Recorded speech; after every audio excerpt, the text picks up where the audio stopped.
Hello everyone. In this video we will learn how we can bypass the root detection. So here we have a device application. It's not root detection is not implemented in this application, but similar if you get any other application and the root detection is implemented and you are not able to open that application in router device, then how you can bypass that root detection. See, so first of all here we have to connect the emulator ADB devices. So there is no any device. First of all we have to connect, and let's check the IP address. The IP address is 192.168.1.12. 192.168.1.12. Sorry, ADB connect. ADB connect, then IP address. Okay. Now if we check the devices, ADB devices, it's connected. Okay. See, now let's start the Frida server in the Android emulator. ADB shell cd data ls, and here I have the Frida server /Frida. Hit enter, it's working. Now open the another terminal,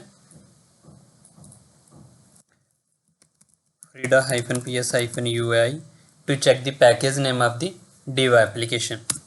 Hit enter. So here we have Diva application Jakhar Asim Diva. Okay.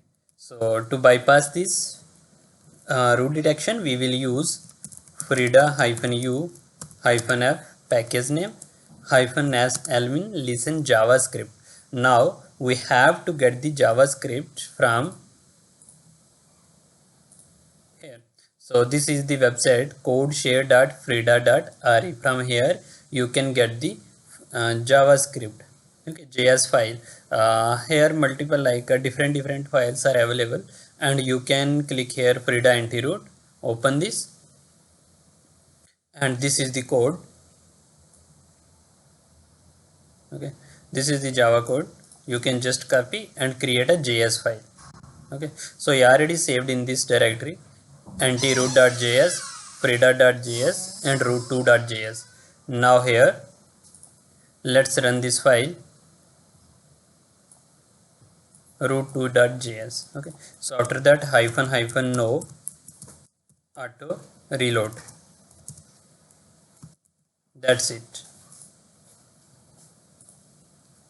Okay, now you can see, just hit enter, application will get open and it's working fine without any error. Hope it's clear to you. This is how we can bypass the root detection in the Android device or any emulator. So same as there are multiple ways to bypass the root detection, like we can use the objection tool, we can use any other tool like Magix tool we can use, and exposed framework we can use. So like this is a runtime. We are we bypass the root detection. It's a runtime. Okay, again and again, whenever we need to whenever we open the application, again we have to bypass this a root detection. Okay, so hope it's clear to you. Thank you.